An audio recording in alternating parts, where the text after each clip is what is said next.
Every 2 seconds, 10 babies are born, pushing the global population to 7 billion. At the forefront, India, which experts estimate will overtake China as the most populous nation on the planet within 20 years, even as India's growth levels off. So just how is this nation coping with such a dramatic increase? Here's our story.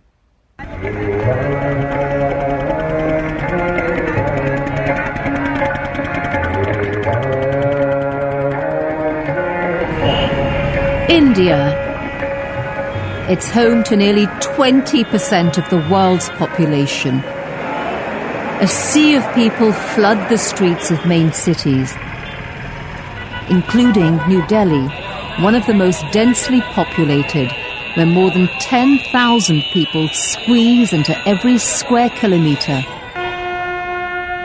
And a steady stream arrives daily. Among them, 24-year-old Ranjit Kumar Singh, a former farmer who left everything behind to come here, desperate to make a better life for his children. In the village, we don't have many schools and they can't get a full education. Ranjit is just one of more than 300 million people who have migrated from India's rural areas to major cities, hoping to reap the rewards of India's current economic boom.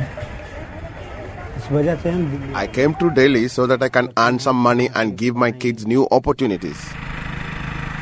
But this kind of migration, together with an explosive population growth of an average of 18 million people each year, is beginning to weigh heavily on India's already stretched state resources. All this has left many here wondering just how can the country deal with its drastically growing needs. The basic objective is to review the past, assess the present and plan for the future. Registrar General and Census Commissioner of India, Dr. C. Chandramouli, says that one of the keys to ensuring the mounting needs of its some 1.2 billion citizens is getting an accurate accounting of the people in the first place. And so, a census, the largest in the world, is taken every decade, making sure to include those like Ranjit who've relocated. We present a complete picture of the socio, cultural, economic and demographic profile on the basis of which the country's planning is based. The data is critical, he says, in order to make sure India's government can improve infrastructure and appropriately allocate and increase health and social service budgets to eventually provide basic services for all of its people. And Ranjit is counting on that planning as he quickly realized that life in the city proved more difficult than he ever imagined. The first month I felt very sad. I didn't know anyone. I was all by myself. I slept alone. With little schooling, finding a decent paying job in the city was a challenge. Ranjit eventually found work as a security guard at a construction site. But the pay was minimal and there was no insurance. Delhi is very costly. I'm not that educated, so I can't get a job for 15,000 or 20,000 rupees per month. Ranjit now makes only 6,000 rupees monthly, the equivalent of little more than $100. He did manage to pinch his pennies and 2 years later saved enough to bring his wife Anju and their 2 sons to live with him. And from there, things slowly began to turn. Ranjit is getting ready to enroll his children in school, and while he doesn't have formal insurance, the family does have more access to medical care than they did in his village. But they have decided to delay having any more children, an expense that would be too hard to bear right now.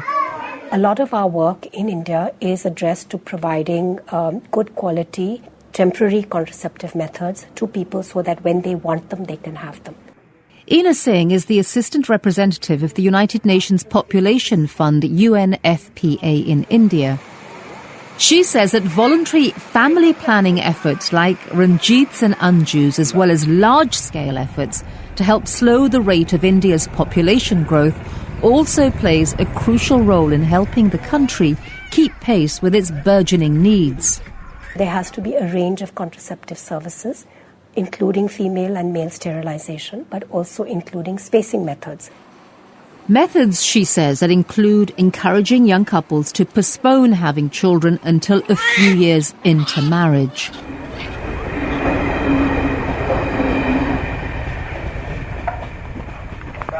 As for Ranjit, he still believes that despite the difficulties adjusting, moving to the city was the right decision. Something made all the more clear when he journeyed back to his hometown and found himself encouraging his own relatives to migrate.